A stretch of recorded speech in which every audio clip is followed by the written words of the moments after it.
What it do, baby? Gros pod, gros pod, gros pod, gros pod, gros pod. Gros pod, gros pod, gros pod, gros pod, gros pod. Gros pod, gros pod, gros pod, gros pod. Gros pod, gros pod. Gros pod, gros pod. Gros pod, gros pod, gros podcast. Yeah. Gros pod avec ma main man, Eric Fichaud, part 2. Je sais que le succès du part 1 est indéniable. Puis il est même indéniable sur TikTok parce que notre TikTok commence à être fire, hein? Ah, les gens qui nous suivent depuis le début sur TikTok. Moi, je parle des 169 qui nous ont suivis, qui ont dit, tu sais quoi, nous, quand le TikTok a été créé, les TikTok étaient shit, mais on reste. Nous, on reste because we believe dans le TikTok de Kev, right? Dans le TikTok de Sans Restriction, right? Bon. Et là, là, on a commencé à mettre les old school clips sur notre TikTok. Et là, les gens prennent panique. Là, les gens sont contents. Là, les gens sont hype. Là, les gens sont comme O. Là, les gens sont comme A. Là, les gens sont comme E. Là, les gens sont comme U. Là, les gens sont comme Y. Non, moi, ce que je sais, though, ce que je sais, c'est que notre TikTok est presque rendu à 2000. 2000. 2000. So, allez sur TikTok. Allez sur TikTok, allez voir les old school clips. Allez voir, tu vois, on a mis Jean-Sébastien D qui rose Icole. On a mis Eric Fichaud. C'est ça qui m'a donné l'idée de refaire un part 2 avec Eric Fichaud parce que la clip de lui qui parle de José Théodore et Jeff Hackett a explosé aussi. Samuel Girard, 60 000 K. Alex Carrier, 60 000 K. Les gens sont hype. Harvey Pinard qui parle de danser. Montembeau qui parle de son rookie party. So, allez sur nos TikTok, puis vous allez pouvoir avoir des belles anecdotes. Aussi, je veux remercier Bruno, partenaire du pod, qui même s'il est en vacances, et il travaille fort sur le pod, man, il donne tout ce qu'il y a. Puis bon, je vais faire un compte rendu sur le tournoi de hockey féminin qu'on a eu aussi Sans Restriction, puis la participation de Sans Restriction à Make You Move, l'événement de Living Sissou, Jacques Foucault et Olivier Gervais, dont je vais en parler tantôt à la fin du podcast, mais vraiment, vraiment content de pouvoir amener le hockey féminin à un autre niveau avec Sans Restriction. Et qui sait, on sait jamais, hein? Restez à l'affût, hein? Non, mais restez à l'affût. Je sais pas c'est quand tu vas écouter le pod, mais ça se peut que les gens fassent le saut. Restez à l'affût. Positivement, right? Positivement. Restez à l'affût. Affûté. So, donc, je suis vraiment, vraiment content de pouvoir vous offrir cet épisode-là avec Eric Fichaud, ancien gardien de but du Canadien de Montréal, analyste à TVA Sport, premier choix des Islanders de New York, si je ne me trompe pas, c'est les Islanders, yeah. Non, une belle histoire, puis de juste jaser avec lui des old school players, c'est vraiment nice. Sur ça, on s'en va écouter Eric Fichaud, mais avant, je veux que tu saches que tu peux acheter tes billets pour la classique KR pour le camp classique KR, achetez vos billets. Il va y avoir du monde dans l'aréna. Là, j'ai besoin que les gens se déguisent. J'ai besoin que les gens apportent des pancartes. J'ai besoin... yo, soyez hype. Soyez hype. Let's go, baby. I love you, man. So achetez vos billets. Sur le point de vente classique KR, les billets sont là. Si vous pouvez pas être là, faites un don puis écrivez après le don que vous avez écouté Sans Restriction. Sur ça, là, on s'en va vraiment écouter Eric Fichaud. On s'en va écouter Eric Fichaud. Oui. Tu sais, dans la vie, des fois, là, tu racontes des gens, puis t'es comme, ben, lui, je l'aime pas. Puis d'autres gens, t'es comme, yo, lui, c'est mon boy. Ben, mon boy, c'est de Fish, Eric Fichaud. Pourrait, dans le top 3 des dudes que j'aime le plus travailler avec à TVA Sport, puis là-dedans, il y a M. Bergy. Comment est-ce qu'il va, mon Fish? Ça va très bien, toi. Moi, j'ai hâte qu'ils nous mettent en même temps à la télé. Je pense qu'ils ont peur. Il pourrait avoir des flamèches. Non, mais c'est parce que s'ils nous mettent en même temps, ça se peut qu'un de nous deux perde le travail. Ça aussi, c'est une possibilité. Ça sera pas toi! Oh, ben, comment est-ce qu'il va, là? Ça va. C'est tranquille dernièrement, là. Mes vacances sont pas mal commencées, si tu veux, là. Pas mal commencées. Là, j'espère, man. T'as fait combien de games cette année? 904? Je pense que j'étais à 902. Non, je l'ai fait beaucoup, mais tu vois, ma dernière série, moi, je faisais avec Bergy. D'ailleurs, j'ai avec Bergy dans les séries, fait que c'était vraiment le fun. J'ai fait Colorado, Edmonton. Fait que ça s'est fini en 4. naturellement. Fait que c'était pas mal ma dernière série parce que la finale, ben, comme vous le savez, là, c'est Max et Guillaume qui a à fond. Fait que non, c'est pas mal tranquille pour moi. Là. Mais yo, c'est quand même nice, par exemple, parce que, tu sais, mettons, tu vas pouvoir dire, yo, moi, j'ai travaillé la finale, la demi-finale avec Bergie, McKinnon contre McDavid. Tu sais, mettons, est-ce que tu commences à te rendre compte de ces genres de moments-là qui sont quand même, tu sais, moi, mettons, avec toute l'affaire de tout ce qui est arrivé avec Mike, on dirait que je profite vraiment plus quand je travaille avec vous autres.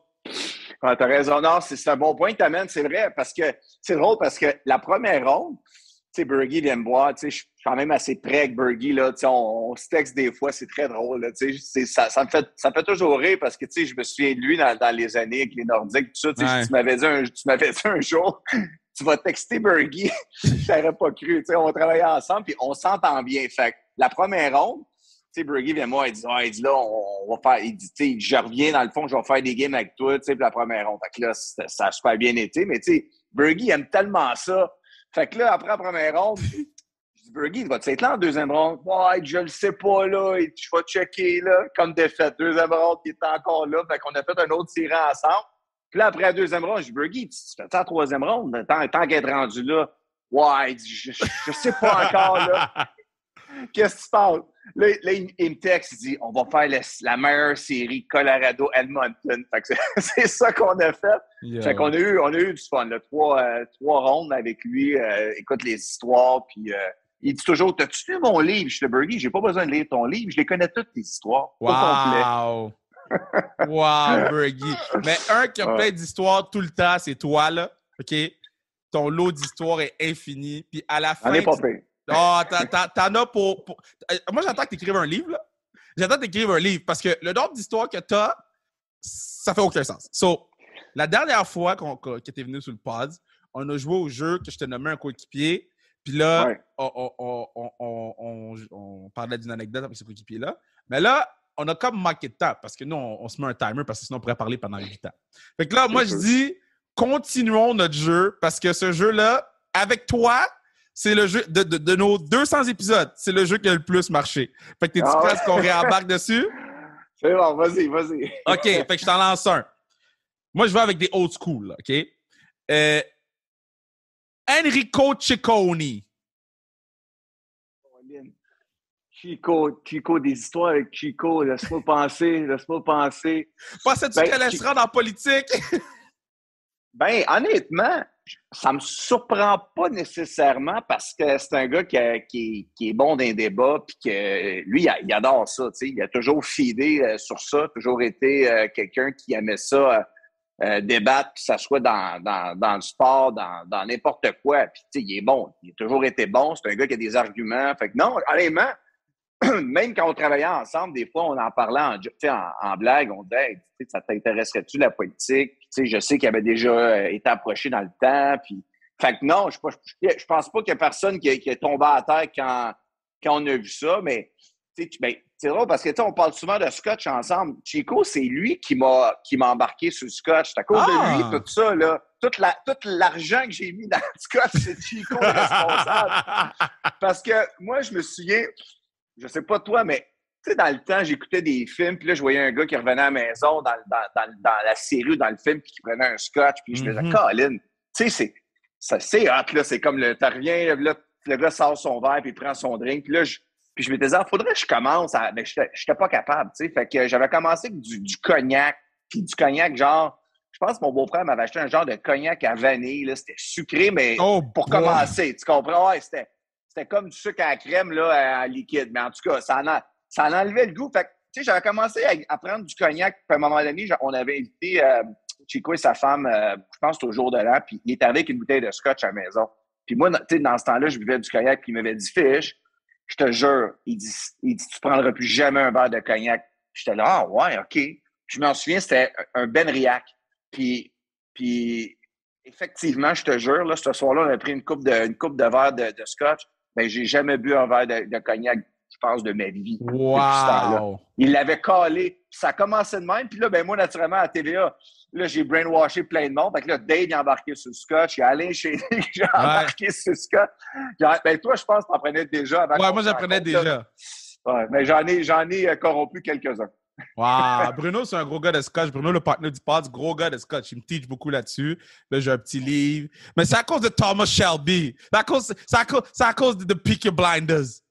C'est drôle, le monde était là, t'as-tu écouté la dernière saison? Je suis là, non, j'ai plus de scotch, puis je peux pas écouter ça si j'ai pas de scotch.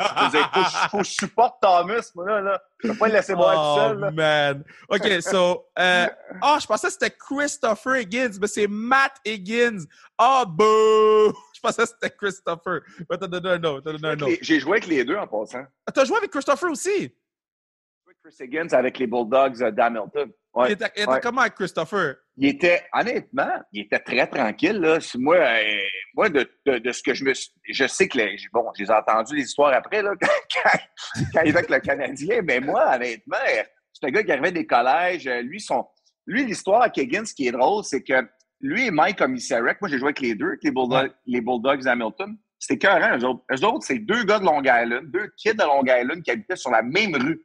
C'est quoi les odds dans la vie que tu as deux kids qui sont repêchés en première ronde par le Canadien de Montréal? Deux gars, là, des voisins, là.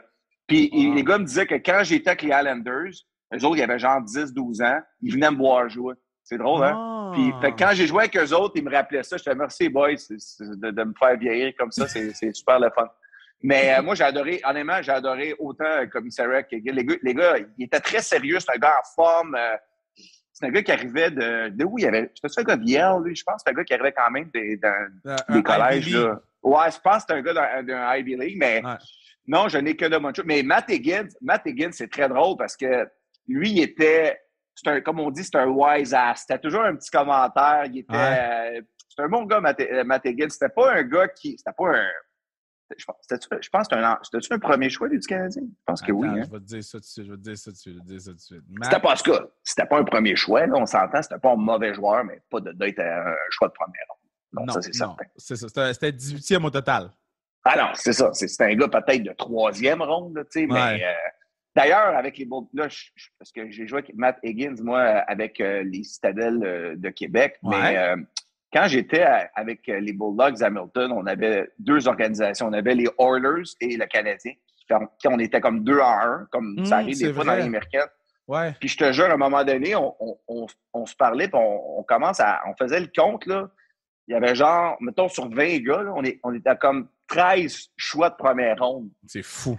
Puis là, on s'en regardait, on était là, voilà, des mineurs. C'est quand même quelque chose. Là, c'est fou, ça. OK, so l'autre, je te l'ai pas posé au dernier show, fait que je te la pose maintenant. Tomáš Plekanec. Est-ce qu'il portait déjà le col roulé back in the days? Oui. Je pense que Plecky avait déjà... Mais moi, l'affaire, c'est quand j'ai joué avec Plecky, il parlait pas anglais, ou presque. Fait qu'il était... Tu te souviens de Joseph Ballet? Ben oui. Moi, je jouais avec les deux, fait qu'eux, naturellement, se tenaient beaucoup ensemble. Moi, j'habitais dans le même building que j'avais Jared Stoll qui habitait à la porte à côté de moi avec Rafi Torres, puis j'avais Joseph Ballet. Je pense qu'il était avec sa sœur dans le temps. Je pense même, je t'en ai demandé si Plecky, il habitait pas dans le même building que moi. Mais il parlait pas beaucoup anglais, fait que c'était pas évident à cause de ça, de la communication. Mais c'est drôle parce que je l'avais revu plusieurs années, les Canadiens à Montréal, puis là, il commence à me jaser, ça me faisait très weird. J'étais là, ton anglais s'est amélioré un peu, c'était comme 5-6 ans après. Mais c'est quand même fou parce que, tu sais, mettons, pour moi, c'est les... Tu sais, Plekanec, j'ai grandi en regardant Plekanec, Koivu, ces boys-là. Puis il y a un gars, je t'ai jamais, même off the record, je t'ai jamais demandé. Puis moi, je suis encore offusqué qu'il n'a pas joué sa 1000e game dans la Ligue nationale. Il était comment? Numéro 51, André Markov avec les Citadelles de Québec. Oh my God. Écoute, c'est sûr que moi, mon expérience avec Markov n'est pas nécessairement positive dans le sens que, tu sais, bon, c'est sûr que le langage faisait qu'il y avait une barrière, mais c'était pas quelqu'un de très, très chaleureux. Disons ça comme ça. André était frette! Mais l'histoire avec lui, ça, c'est incroyable. Puis ceux qui étaient là, ce match-là, c'est sûr que tout le monde se souvient de ça, là. À un moment donné,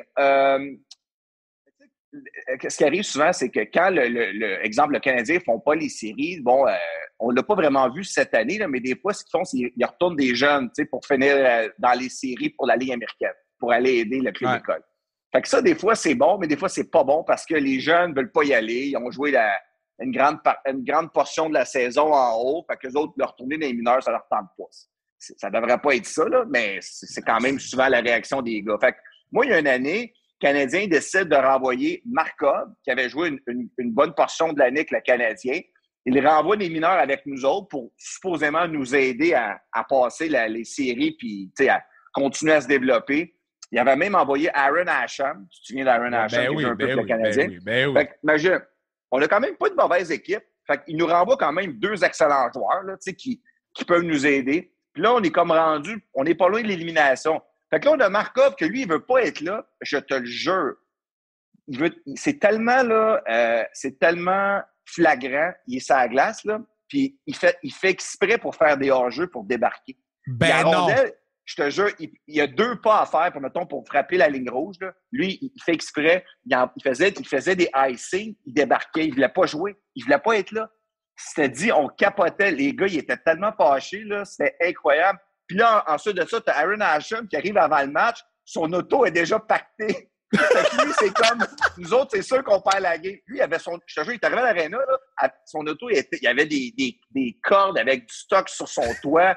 Lui, là, c'était genre, moi, c'est sûr qu'on perd, on s'en va. Fait qu'imagine-toi, tes 2 gars qui sont supposés venir t'aider sont déjà en mode vacances. Fait que c'était assez spécial. Puis, je vais toujours me souvenir, le soir, naturellement, on a perdu la game. Markov, là, on est au Dagobert, il danse, c'est le gars le plus heureux au monde. Là, c'est comme, hey, toi, man, là.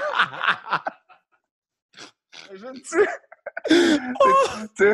Fait que le gars il faisait des icing parce qu'il voulait débarquer. Puis le soir, il est sur le party parce que lui, il s'en retourne probablement. Il s'en retourne en Russie, là, j'imagine, après la saison. Fait que finalement, les 2 gars pour nous aider, ça va pas nécessairement être un succès. Hey man, le gars, il a dit Markov était au Dagobert. J'aurais payé des milliers de dollars pour voir Markov danser au Dagobert. Je te jure, puis écoute, ça fait longtemps de ça. Je me souviens pas quel âge qu'il avait, il était jeune, là, mais tu sais, monsieur Léry, d'aller regarde les collines. Il voulait pas jouer, puis là, il est content. Les gars étaient frustrés, là, avec raison, tu sais. Parce que dans la Ligue américaine, là, toi, tu as joué toute l'année, tu veux faire, non seulement tu veux faire les séries, tu veux aller gagner, puis là, tu te fais donner 2 joueurs qui sont censés être quasiment tes meilleurs joueurs. Tu sais, Ash, c'est un solide joueur, là, puis il est tough, puis tu sais, il a joué à national quand même longtemps par la suite, là. Mais je vais toujours me souvenir, j'étais comme, tu sais, des fois, c'est pas toujours bon de renvoyer des gars. Les gars sont pas nécessairement motivés, mais c'est ça. Ça, honnêtement, c'était, là, je vais toujours me souvenir. Ça, c'était mon moment de Markov. Tu sais, je le recroisais après avec le Canadien. Il n'avait même pas souvenir de moi, là, mais c'était très drôle. OK, l'autre, les gens, ils disaient que c'était une bébite, mais je vais prendre ton opinion. Tomáš Vokoun. Vokoun. Écoute, moi, l'expérience que j'ai avec lui, c'est un super bon gars. J'étais à Nashville avec un gardien qui s'appelait Mike Dunham. Mike Dunham avait été gardien but auxiliaire de Martin Brodeur. Ça veut dire qu'il ne joue pas de l'année. Fait que Dunham, c'est un bon gardien, tu sais, qui avait eu du succès des mineurs, puis que là, il était parti du New Jersey. Fait que lui, il arrive à Nashville avec le repêchage d'expansion, puis c'est comme leur numéro 1. Fait que moi, j'arrive à Nashville via transaction, puis tu as Vokoun aussi qui est à Nashville, probablement aussi un repêchage d'expansion. Fait que quand je suis arrivé à Nashville, moi, on me dit, on va commencer avec Mike Dunham, puis tu sais, quand il va casser ou quand ça va moins bien aller, ça va être à ton tour à toi. Fait que je dis parfait. Mais ça a donné que Mike Dunham, je veux dire, il a joué le meilleur hockey probablement de sa vie. Il a même été au match des étoiles cette année-là. Fait que j'ai attendu mon tour longtemps. Quand mon tour est venu, je me suis blessé. Ça veut dire que là, Dunham s'est blessé. Moi, je me blesse. Puis là, qu'est-ce qui arrive? Comme c'est souvent le cas, Tomáš Vokoun, lui, qui était des mineurs, se fait rappeler. Lui, il joue à Milwaukee, il arrive avec nous autres. Puis Tomáš Vokoun, là, c'est, comment dire, c'est pas le plus travaillant, c'est un naturel. Écoute, je te jure, là, il arrivait, là, il dormait quasiment dans son stade, puis il arrivait sur la glace, il arrêtait tout, je capotais. Là, mais non. Il est tellement, je te jure, il était comme, tu sais, un peu paresseux, mais comme talentueux, mais le gars, il était calme, il faisait ses affaires, écoute, il arrêtait tout. Fait que moi, à un moment donné, quand je l'ai vu commencer à jouer, j'ai comme compris que, comme on dit, mon chien est mort. Mon chien est mort à Nashville. Fait que quand mon meeting de fin d'année est arrivé, c'est sûr que Vokoun m'avait passé en avant de moi. Là, puis, le pire, c'est que Vokoun m'a même passé en avant de Dunham. C'est juste te dire dans la vie. Hein? Le gars était 3e gardien. Mais il a joué du gros hockey. Écoute, il était un des meilleurs gardiens quand même d'organisation là, avant que Pekka Rinne arrive naturellement. Mais c'est drôle hein, parce que Vaucon puis Tommy Salo, avec qui j'ai joué avec les Islanders, je te jure, t'as l'impression qu'il dormait avant une game de hockey. J'ai jamais vu ça. Les gars, Tommy Salo, là, il était foiré dans son stall, là, puis il mangeait une banane avant la game. Puis si tu le sais pas, tu penses qu'il fait une sieste. C'est lui qui l'autre, là. Les gars étaient là, Tommy, wake up! Puis le moment donné, il arrivait dans le filet, il arrêtait tout, je capotais. Mais lui il a jamais survécu au but qu'il a donné. Là. Il a jamais survécu à ce but-là, man. C'est ça qui est malheureux pour lui parce que pour le reste, c'était un excellent gardien. Là. On n'avait pas vraiment d'équipe, là, nous autres, à New York, puis écoute, faisait des miracles. Là, mais c'est un gars qui, il était pas en forme. Le plus naturel que j'ai vu, c'est Tommy Salo. C'est un gars qui, écoute, ouais, je te jure, écoute, à chaque fois, il y avait comme les trainers à New York qui étaient drôles parce qu'à chaque fois qu'il enlevait son gilet, OK, les gars faisaient semblant qu'ils voulaient vomir. C'était à tous les jours. Ils partaient à la course, puis ils étaient là, oh, Tommy, put your shirt on. Là, il se fâchait. Hey, à tous les jours, il faisait ça. Il était quasiment gêné d'enlever son T-shirt. Vous êtes des bébés là, man. Hey, je te jure, on dirait qu'on était au primaire.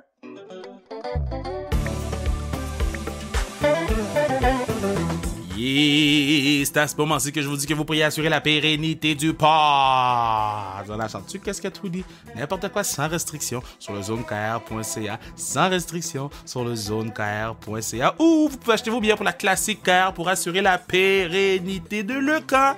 Achetez vos billets sur classiquekr.ca. Achetez vos billets, achetez vos billets, achetez vos billets, achetez vos billets, achetez vos billets, achetez vos billets, achetez vos billets. Achetez les billets. Achetez. Achetez vos billets. C'est pour le camp. 3 matchs. Team Joseph face à Team Raphaël. On est là, dans le building. You know. You already know. OK. Je vous aime. OK. Bye. So, il y en a un que t'as joué avec les Islanders, puis après ça, t'es retourné jouer avec les Bulldogs. À quel point ça ne tentait pas à Marius Tchaikovsky de jouer à Hamilton? Marius, hey, écoute, moi, c'est un des gars que j'ai aimé le plus dans toute ma carrière professionnelle. C'était son surnom, c'est The Polish Prince. Oh boy! Un beau bonhomme. Oh, écoute, Marius, là, c'était le ladies' man. C'était un gars mais il était tellement gentil. Là. Moi, j'ai adoré ce gars-là. C'était mon voisin à Long Island. Fait que des fois, mes roommates, j'étais tanné des boire parce que, tu sais, je vivais avec eux autres, je jouais au hockey avec eux autres, on était toujours ensemble. Fait que des fois, je prenais un break, puis j'allais souper juste moi, puis Marcus. Pas Marcus, mais Marius. On allait manger, mettons, je sais pas, un steakhouse, juste les deux. Fait que je pensais jamais de le revoir. Mais une chose qui est drôle avec lui, c'est, je pense qu'il parle 5 langues, ce gars-là. C'était hallucinant. Il était dans l'avion, là. Puis lui, c'est un Polonais. Fait que, tu sais, il parlait polonais, il parlait anglais, il parle suédois, il parlait tchèque. Écoute, il parlait à tout le monde dans l'avion. C'était hallucinant. J'avais jamais vu ça. C'était impressionnant. C'est fou, ça. Ah ouais, c'était écœurant. Puis, ouais, écoute, lui, par contre, je dois dire, quand tu parles de modèle, là, pour quelqu'un comme lui, qui était quand même un excellent joueur dans la Ligue nationale, c'est un gars qui a marqué 25 buts, là. Il s'est renvoyé des mineurs quand il était avec le Canadien de Montréal, qui faisait plusieurs millions de dollars, il était encore sur le même salaire. Lui, il est arrivé à Hamilton, puis contrairement à Markov, là, qui ne voulait pas être là, lui, il a comme dit, OK, parfait, je suis arrivé ici. Il dominait sa glace, il était vraiment trop fort. Il payait les soupers à chaque soir ou presque sur la route. Il a pris soin des gens, il était là, exceptionnel à tous les niveaux. Puis quand il décidait qu'il mettait la switch à on, comme on dit, là, écoute, les affaires qu'il faisait sur la glace, ça n'avait pas de bon sens. Puis c'était tellement weird parce que dans le vestiaire des Bulldogs Hamilton, il y avait une photo du match des étoiles de la Ligue nationale de l'année d'avant. Il est dessus. Là, il est avec nous autres. Imagines-tu la débarque qu'il avait pris, ce gars-là? C'est fou, ça. Sais-tu quoi, Kev? L'année d'après, il a retourné avec les Islanders, puis je pense que scoré 20 buts encore dans la Ligue nationale. En tout cas, moi, c'était un de mes joueurs préférés tout le temps. Là. Moi, c'était OK. C'est un excellent joueur. Puis je te dis, là, un gars là, hyper gentil. J'ai repris contact avec un peu parce qu'il y a eu des affaires avec des anciens Islanders cette année. Puis j'étais dans le groupe de email. Fait que j'ai eu son email, j'en ai envoyé un, puis on s'est comme échangé nos numéros, mais j'ai pas encore. Cool, j'ai pas parlé, mais c'est le genre de gars que quand je le revois, c'est comme si je l'avais vu hier. Ah, c'est malade, ça. Moi, je suis content quand tu me racontes des histoires de même. Le brotherhood. OK. Young Todd Bertuzzi. Hey, ça, tu vas rire. Je te dis, ça, j'en ai une bonne pour toi. OK. Bert, des fois, pouvait être, pour rester poli, naïf. OK? Puis, à un moment donné, tu sais, moi, j'ai joué 3 ans avec Bert. Puis, c'est un excellent joueur. Mais, tu sais, dans ce temps-là, il n'avait pas encore atteint le niveau là, qu'il a atteint avec les Canucks. Parce que, tu sais, Bert, il faut le dire, là, à un moment donné, c'était probablement le meilleur attaquant de puissance dans la Ligue nationale. 100%. Là. Écoute, il jouait avec Marcus Nesslund, c'était écœurant. Mais c'est un super bon. Moi, j'ai adoré Bert. Je n'ai que de bonnes choses à dire de lui. Mais à un moment donné, on est dans un avion. Puis, je pense qu'on joue à Los Angeles. Fait que c'est sûr, l'avion est très, très gros. Puis, les avions comme ça, ben, comme tu sais, là, que les gens savent aussi, c'est que les lumières sont trop hautes. Tu sais, dans le fond, la lumière est comme trop haute. Fait que le piton est sur comme le bras où tu t'accotes, tu comprends? Okay. Au lieu que tu pèses directement là, en haut de toi. Puis là, Brian Bérard, il voulait le niaiser, puis il disait à Bert, hey Bert, as-tu vu, il y a une nouvelle affaire, c'est des clappers. Puis il dit, là, le Bert, qu'est-ce que tu veux dire? Ben, il dit, tu sais, à cette heure, les avions, il dit, au lieu que tu pèses sur un bouton, tu fais juste taper tes mains, puis la lumière s'allume, c'était des clappers. Mais là, ce qu'il faisait, c'est, avec son coude, il pèsait sur le bouton de la poignée, puis il tapait de la lumière allumette. Là, Bert, il essayait de le faire. Puis il était pas capable. Il dit, non, le mien marche pas. Fait que là, Bérard, il dit, ben voyons, je comprends pas. Il dit, voyons, hey, rire de même, là. Pendant des mois, les gars regardaient Bert. Ils disaient, hey, Bert! Il tapait de même juste pour les niaiser. Oh my God, que c'est bon, man! Ah ouais, c'était drôle, ça. The Clapper va toujours m'en souvenir. Oh il était fâché, God. Là, il était insulté de ça. Ben yo, j'espère, man, vous l'avez gagné devant tout le monde. Il n'avait pas son Hey, Bert! Les gars rentraient dans le vestiaire pour faire semblant. Hey, c'est un Clapper. C'était qui dans ta carrière là, qu'il se faisait toujours pogner, là, tout le temps, là? Oh, Colin. Les gars, il y a toujours des gars qui sont plus. Ils vont se faire plus niaiser que d'autres. C'est sûr que Bird, c'est sûr qu'ils, tu sais, les gars, aimaient ça avoir tout. Mais tu sais, hockey, tu sais, Kev, je veux dire, même moi, tout le monde. Moi, quand je suis arrivé au début à New York, là, mon anglais n'était pas excellent. Fait que j'avais pas nécessairement comme on dit, des comebacks, là. Tu sais, j'ai appris vite parce que je me faisais abuser au début, là, tu sais, n'importe quoi, là, ça peut être ton linge, tu sais, les gars, ça, c'est écœuré. Écoute, tu passes tellement de temps ensemble que, tu sais, les gars, tu sais, t'arrives, puis là, ta cravate est coupée en deux. Tu sais, des fois, t'as une cravate, les gars, arrivent une cravate Hugo Boss de 150$, les gars ont coupé la cravate en deux, là. C'est quand même de quoi, là. Yo, ça, c'est là. Fou, man. Tu sais, puis écoute, tu sais, des affaires comme ça, il y en avait tout le temps, là. Fait que c'est, comme tu dis, c'est comme des enfants, tu sais, c'est des gars dans la Ligue nationale, mais tu sais, la camaraderie est tellement bonne que, tu sais, les gars s'écœurent tout le temps, puis non, c'est ça qui est drôle. Tu sais, je sais pas, je te l'avais compté dans le dernier podcast qu'on a fait ensemble. Je l'avais-tu compté le jeu qu'on jouait quand c'était le temps de payer? Ouais, ça, tu l'avais compté. Ça, tu l'avais compté, puis les gars, ils me l'ont fait quand on est arrivé, quand ils sont arrivés ici, là. Fait que, non, fuck ce jeu-là, OK? Ça existe encore? Ça existe encore? Tu n'as jamais raconté ça? Non. OK, so, on est à notre premier souper. Nous, on a un groupe Instagram. Ceux qui écoutent le pod savent, là, on a un groupe Instagram, Duke, Josie, les deux Joseph, Andy est dedans, les Boko, les joueurs blacks sont dedans, tu sais. Puis là, nous, on a un souper annuel. Puis le premier souper, c'était au Moretti. Fait que là, tu sais, nous autres, on mange, on boit, on se compte des histoires, on mange, on boit, on se compte des histoires, les bouteilles n'arrêtent pas. Et là, moi, je me dis, on va splitter le bill à 8, 9.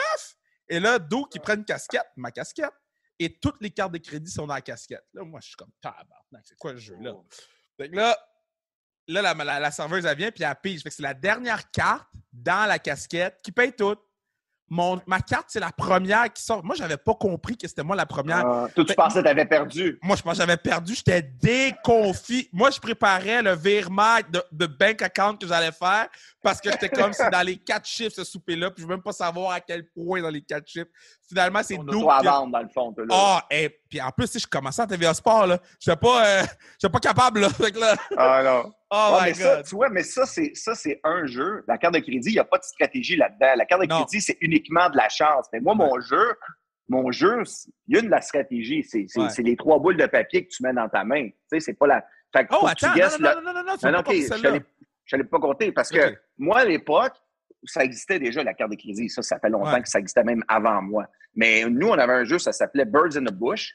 Puis ça, on jouait à tous les jours. Là. C'était pas toujours des gros bills. Des fois, ça pouvait coûter 30$, un lunch. Des fois, c'était 50$, whatever. Des fois, c'était des gros soupers. Ça pouvait monter à quelques milliers de dollars. Mais tu n'étais pas obligé de jouer. Un peu comme la carte de crédit. Mais Birds in the Bush, tu prenais 3 sachets de sucre, là, ou whatever. Là, tu te prenais du napkin. Tu faisais 3 petites boules de papier, OK? Tu avais le choix d'en mettre 1, 2 ou 3 dans ta main ou pas du tout. Et tu dois guesser le total qu'il y a à la table. Donc, si t'es 4 gars, le maximum, c'est 12, parce que si tout le monde met 3 boules dans sa main, c'est 12. Fait que tu mets le nombre que tu veux, puis tu es obligé de laisser ton point sur la table, puis l'autre main en dessous pour pas que tu triches, puis tu guesses le total. Si tu l'as, t'es out. Tu payes pas ta facture. Les 2 derniers, c'est le meilleur, c'est un 3 de 5. Fait que, écoute, mais des jeux, je te jure, là, on joue à ça tous les jours. Mais tu viens à développer des techniques. Exact. Tu sais, comme... Mais on a eu puis Brian Bérard, je te jure, là, je pense qu'il a perdu 10 de suite. À un moment donné, il était sur un cold streak comme j'avais rarement vu. Wow. On s'en va à Anaheim, puis on a un souper, ça coûte 2500$. Puis là, les gars, t'es pas obligé de jouer. Fait que là, la plupart veulent payer leur propre facture, ils veulent pas jouer. Puis moi, ben, je fais pas beaucoup d'argent, là. Je veux pas... tu sais, je veux payer, mais là, je me fais tellement mettre la pression. Come on, fish, t'es donc bien cheap. Non, genre, OK, j'embarque. On est genre 11 à jouer. Mais le bill, là, il est vraiment cher, là. Puis je te jure, je suis dans les 3 derniers, là, puis je pleure quasiment, là. Puis j'arrive à la fin, puis je guesse le total. Écoute, je suis tellement content. Puis là, Bérard, il a encore perdu. Puis là, on s'est pris des cigares. On leur a rajouté ça sur son bill. Il était tellement fâché, là. Je pense que ça a monté genre à 2500$. Ah ouais, c'est très drôle. OK, so là... Il y a comme un issue, ben pas un issue, mais un genre de discussion en ce moment aux States par rapport au rookie dinner, OK? Puis là, ils disent, il faudrait abolir les rookie dinners, ces affaires-là. Moi, j'ai mon opinion là-dessus, mais j'ai pas joué pro. Fait que je sais pas. Toi, t'as joué pro. Est-ce qu'ils devraient les abolir, les rookie dinners? Non, je trouve que c'est important, honnêtement. Je sais pas pourquoi il faudrait faire ça. Écoute, c'est plus comme avant, là, les initiations. Il était un temps, si je prends mes initiations, mettons, quand tu es junior dans la Ligue nationale, c'est quasiment un honneur. Moi, je trouvais ça, en voulant dire que t'as un rookie dinner, c'est comme comment dire, un moment important. Là, c'est que en voulant dire que tu fais partie de l'équipe, parce que les gars qui ont été rappelés, qui n'ont pas joué beaucoup de matchs, ils vont pas les faire payer le rookie dinner parce que justement, si le gars se fait descendre des mineurs, il ne fait pas le même salaire. Fait que c'est pas tout le monde qui est prêt à payer plusieurs milliers de dollars. Là. Ben, c'est sûr qu'aujourd'hui, ça peut être monté, là, les salaires ou les rookie dinner, mais moi, tu sais, moi, en plus, j'en ai eu 2. D'habitude, tu en as un par année. Puis là, nous autres, je sais pas pourquoi, les vétérans, ils ont décidé qu'ils en faisaient 2. Fait qu'on avait un à Calgary. Fait que là, ils prennent 2 gars. Ils prennent pas moi puis Bérard. Nous autres, ils nous gardent pour le Morton Steakhouse à Manhattan. Ça coûtait pas mal plus cher. Puis... mais je sais que Bérard avait payé beaucoup, lui, parce que c'était un premier choix overall. Il avait signé... À l'époque, les bonnies, c'était pas comme aujourd'hui. Là. Je pense qu'il avait signé genre 900 000 lui, dans le temps. Là. Fait que lui, je pense qu'il a payé le double de moi. Mais nous autres, on avait payé la limousine, on avait payé les bouteilles de vin. Après ça, on était sortis. Écoute, ça m'a coûté, là, je sais plus, là, une affaire comme 5 000 $, me semble, ça m'avait coûté. Mais recul tu sais, ça fait longtemps, là. Fait que c'est de l'argent en crime, là. Ben, c'est de l'argent pareil aujourd'hui, mais encore plus dans le temps, là. Mais c'est quoi, mettons, le plus élevé prix d'un dinner que tu as vu? Eh boy. Ben, à un moment donné, ce qui est arrivé, c'est que ça a dégénéré. Puis, ils ont été obligés de mettre des restrictions par rapport aux bouteilles de vin ou tu sais, le cognac Louis XIII, là. Ouais. Tu sais, c'est que là, les gars commandaient des verres de Louis XIII à 200$, puis ils buvaient pas. Fait que c'était rendu, là, c'était comme devenu du gaspillage. Chaque fois, je me souviens des rookie dinners, là, que les gars n'avaient pas le droit de prendre, mettons, les bouteilles de Louis XIII ou whatever. Tu sais, il y avait des restrictions pour pas que le bill coûte 100 000 parce que, tu sais, ils essayaient de mettre un maximum, là, que les recrues, là, pourrait payer, mais je me souviens pas d'un montant fixe, mais moi, je peux te dire que mon rookie dinner a coûté plus cher que le rookie dinner des deux gars qui ont eu à Calgary. Premièrement, c'était en Canadien, eux autres. Fait que déjà là, ils gagnaient. Fait que, tu sais, on s'est fait avoir, là, solide. Là. Mais c'est pas grave. En tout cas, je peux te dire que même dans mon année de recrue, j'ai pu assister à un rookie dinner, puis c'est pas moi qui ai payé. Fait que je l'ai pris comme ça. Ça, c'est quand même hot, là. Le gars, il disait... Attends, okay, j'en ai une bonne. Ouais. Puis à Calgary, là, juste te dire, là, je viens de me souvenir de ça. À Calgary, après le rookie dinner, on avait tellement été pourris contre les Flames, genre, c'était pas le lendemain, c'était comme 2 jours après, c'est tout ça qu'on l'avait fait, que la station de TV à l'époque avait réussi à trouver une facture de notre souper rookie dinner puis il l'avait mis à TV. Impossible. Pour dire, je te jure, admettons, ça coûtait, je dis n'importe quoi, là, 20 000 $. Puis il avait dit, OK, c'est pour ça que les Islanders n'ont pas été bons ce soir-là. Regardez qu'est-ce qu'ils ont fait là 2 jours. Ça, je vais toujours me souvenir de ça. Les gars étaient fâchés. Ouais. True story. OK, so, je t'en donne un dernier, puis après ça, on finit. OK, Donald Odette, qui pour moi, c'est un dude que quand ils ont coupé sa main, bro, j'étais en état de choc, là. Non, je sais, écoute, c'est un miracle qui a réussi sa vie est en danger, de un, là, quand c'est arrivé. Fait que non seulement ça, mais qui est en mesure de revenir jouer par la suite, c'est exceptionnel. Ben, tu sais, moi, l'histoire avec Donald, moi, ça fait super longtemps que je le connais. Puis bon, quand il jouait à Buffalo, naturellement, j'ai joué contre. Tu sais, les Québécois, on n'est pas beaucoup. Fait que tu le sais, là, c'est un petit monde, là. Ouais. Tout le monde se connaît. Mais ce qui est drôle, c'est que quand il était avec le Canadien, un peu comme Mariusz Tchaikovsky, je pense que c'est André Savard qui était là dans le temps. Il était sur une lancée, André, là, parce qu'il n'avait envoyé 3-4 dans des vétérans. Écoute, on avait une masse salariale des mineurs quasiment plus grosse que des clubs dans la Ligue nationale. Il avait envoyé Carl Dykhouse aussi, tu sais, qui était sur un salaire de la Ligue nationale. Il avait envoyé une couple de gars, dont, à un moment donné, il envoie Donald. Il ne peut pas rester longtemps. Imagine-toi Donald, qui est quand même un vétéran, qui a été, écoute, un joueur hyper dominant pendant des années dans la Ligue nationale. Surtout avec moi à Hamilton. Là, Donald, il est découragé. Là. Ça fait peut-être 15 ans qu'il n'a pas été des mineurs. Là. Wow. Je te jure, je suis pas sûr, là, mais je pense qu'on joue à Milwaukee, qui est genre 15 heures d'autobus. Il vient d'arriver. Hey, je te jure, là, il est dans l'autobus en tracksuit. Probablement qu'il n'a pas vu ça fait longtemps parce que, tu sais, dans la Ligue nationale, t'es en habit. Ouais. Là, je te jure, il va toujours me souvenir. Il est en train de lire son journal à l'autobus. Puis moi, je suis en arrière. Puis je dis, hey, Do! Comment ça va? Hey, je te dis, là, il est découragé. Je dis, t'en as pour 15 heures, prends ton temps avec ton journal. Ça n'a pas de bon sens. Puis, je pense que les deux, genre le premier ou deuxième match, il n'y a pas de points, quelque chose comme ça. Puis là, à un moment donné, il a décidé de se mettre en marche. Il était bien trop fort pour jouer avec nous autres. Là, ah ouais, hein?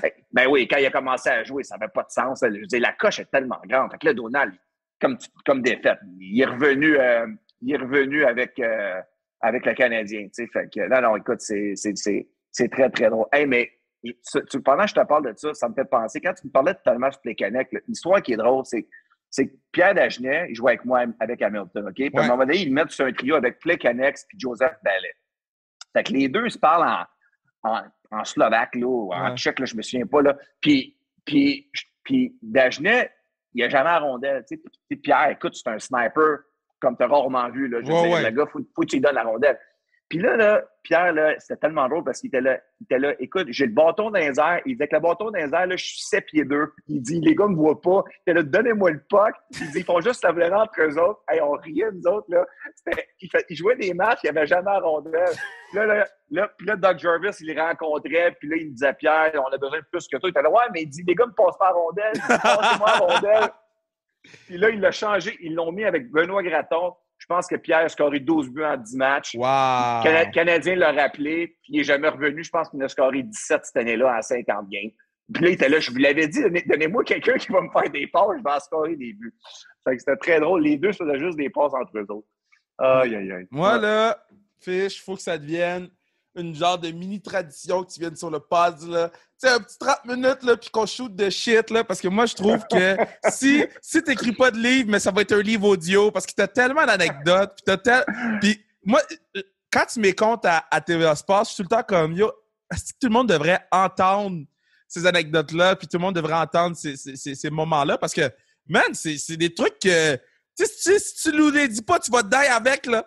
Fait que moi, là, je veux qu'on se dise, mettons, à chaque 6 mois, là, on se fait un petit pod, là, 30 minutes, on shoot de shit, puis on a du fun. C'est bon. C'est sûr qu'il y en a bien que je peux pas dire, naturellement. Non. Il y en a plein qu'on garde. Il y en a plein qu'on garde dans les studios de TVA Sport. Dans les coulisses. Ça, exact. Dans les coulisses. Exact. Dans le studio, le micro est tout le temps allumé. Mais en gros, merci, mon gars. C'est vraiment, vraiment le fun. Puis bonne piscine. Merci, mon chum. La grande classe.